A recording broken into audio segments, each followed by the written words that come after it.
Es un libro triste, pero es un libro indispensable para entender cuál es la situación actual en México y para que no llegue nunca más ningún periodista a engañarnos con falsas guerras contra el narcotráfico ni con estrategias estúpidas que solo fortalecen al crimen organizado y dejan totalmente indefensa a la sociedad. Este libro justamente habla de esos 5 puntos, de esos 5 legados importantes del gobierno de Felipe Calderón.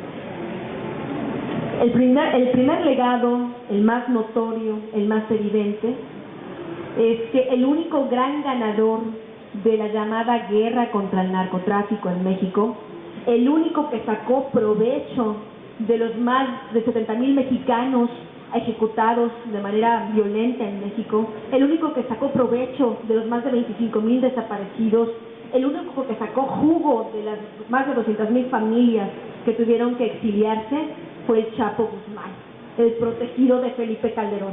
Ese es el único gran ganador de toda la miseria que ha vivido México. Ese es el primer legado de Felipe Calderón. El segundo legado de Felipe Calderón fue la prácticamente destrucción del Partido Acción Nacional. Yo no soy una militante de ese partido, ni soy una mujer de derecha, ni mucho menos. Pero en México se tiene que reconocer que el Partido Acción Nacional tuvo un papel en su historia. Fue el primer partido de oposición en la historia de México. Fue un partido que tiene una larga trayectoria. Hubo hombres brillantes, no Felipe Calderón, por supuesto, ni Vicente Fox, no son exactamente el mejor ejemplo de este partido de derecha, pero hubo personas que aportaron cosas a México. Bueno, Felipe Calderón destruyó a su propio partido. Si estamos hablando de un hombre que es capaz de destruir el partido político que sus propios padres, su madre, sus hermanos fundaron, es capaz de destruir lo que sea. El principal contendiente, el principal enemigo de Josefina Vázquez Mota durante la campaña presidencial del 2012, y eso lo sé porque tuve acceso a los mails, a los correos electrónicos que se intercambiaban los integrantes del equipo de Josefina Vázquez Mota, el principal enemigo fue Felipe Calderón. Felipe Calderón intentó durante toda la campaña presidencial dirigir la campaña presidencial desde Los Pinos. Había reuniones periódicas en Los Pinos donde Felipe Calderón trataba de decir qué era lo que tenía que hacerse en la campaña. Cada vez que había una de estas reuniones, cuando Felipe Calderón veía que la preferencia electoral iba en picada, él se enfurecía y les gritaba a los panistas: ¿por qué no aprovechan los grandes logros de mi gobierno? ¿Por qué no aprovechan mi popularidad? Los panistas, como Josefina, como Madero, se le quedaban viendo, ya no con burla, se le quedaban viendo con pánico, decir: este hombre está enfermo. O sea, este hombre no se da cuenta que si el PAN va en picada es porque él destruyó al país. Otro de los legados de Felipe Calderón fue la destrucción del ejército mexicano. Primero ordenó la ejecución del general Mario Arturo Acosta Chaparro, quien era una pieza muy importante, hubiera sido una pieza muy importante si se llevara a juicio a Felipe Calderón, porque Felipe Calderón le ordenó directamente a Mario Arturo Acosta Chaparro negociar con el narcotráfico, no combatirlo, no meterlos a la cárcel, sino negociar con ellos. Porque ya lo había hecho en otros sexenios en el estado de Guerrero. Así es. Entonces el general sabía demasiado y por eso fue ejecutado en abril de 2012. Después fue encarcelado de manera injusta el general Tomás Ángeles de Aguajares, porque era el otro militar importante con gran trayectoria dentro del ejército mexicano que podía y puede aún, espero que no sufra ningún atentado para impedírselo, puede presentarse en cualquier juzgado nacional e internacional para denunciar cómo Felipe Calderón, en vez de atacar y de meter a la cárcel a los funcionarios públicos que estaban coludidos con el cártel de Sinaloa, metió a la cárcel a aquellos que podían denunciar, como él. El otro legado de Felipe Calderón fue que durante sus sexenios se creó un ejército policíaco de más de 40,000 elementos, que es la Policía Federal, que dirigía entonces Genaro García Luna, y cómo esta Policía Federal pasó de ser una policía simplemente corrupta, que protegía a los cárteles de la droga, que cobraba sobornos, pasó de eso a ser un brazo operativo del cártel de Sinaloa.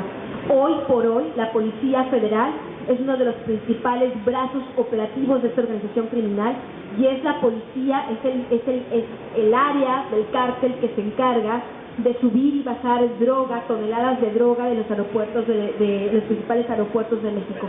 Yo pude documentarlo y probarlo con documentos. Pude probar incluso que en el hangar que tenía la Policía Federal en Toluca, en ese hangar aterrizaban cargados de cocaína los aviones del cártel de Sinaloa provenientes de Colombia. Es una investigación que había realizado el gobierno de Estados Unidos. Yo lo que hice es ir a ubicar físicamente dónde estaba ese hangar. Cuando voy y pregunto a las autoridades aeroportuarias por ese hangar y en esas fechas quién tenía bajo su custodia el hangar, el funcionario del aeropuerto me dijo: lo que usted está diciendo no puede ser cierto. Ahí no operaba Aerocóndor, ahí no operaba Aerolíneas Azteca, ahí no operaba esa línea aérea. Yo dije, bueno, está en los documentos de que sí operaban. Me dijo, es que ahí, ese hangar lo rentaba la Policía Federal y había agentes de la DEA de ese hangar. Bueno, pues en ese hangar era donde llegaban los cargamentos de cocaína de Colombia y Venezuela. Otro de los legados, y quizá el peor de ellos, del gobierno de Felipe Calderón, es que logró proteger al Chapo Guzmán. El Chapo Guzmán es el más poderoso narcotraficante de todos los tiempos, según el propio gobierno de Estados Unidos, pero fracasó en su intento por destruir a los otros cárteles.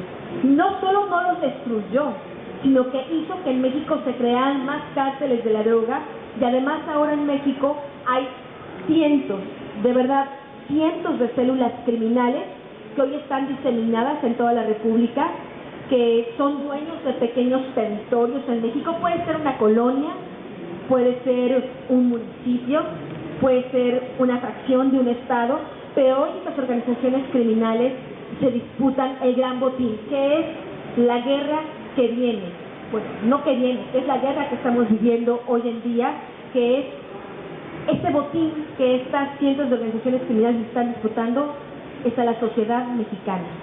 Se están disputando palmo a palmo quién tiene derecho a entrar a una casa, saquearla, violar a todos sus habitantes y después quemarla. Se están peleando el derecho, quién va a ser el que va a ir a extorsionar al comerciante de la esquina. Se están peleando el derecho de quién va a secuestrar a la gente que habita en Ciudad Valles, en San Luis Potosí, o quién va a secuestrar a los que habitan en Apatzingán, o quién le va a cobrar por cada tonelada de aguacate que se exporte la cantidad equivalente a la mitad de la exportación.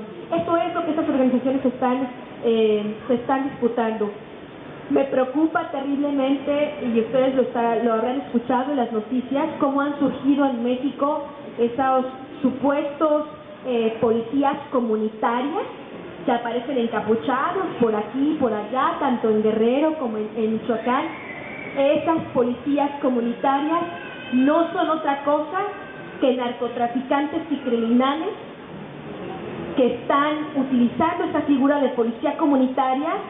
Llegan con la gente, les ofrecen protección, no se preocupen, nosotros los vamos a proteger, vamos a sacar a los cárteles que están aquí, con el único fin de que cuando ellos tengan el control del territorio, sean ellos los que violen, sean ellos los que extorsionen, sean ellos los que secuestren, es decir, se queden con el botín que es la población.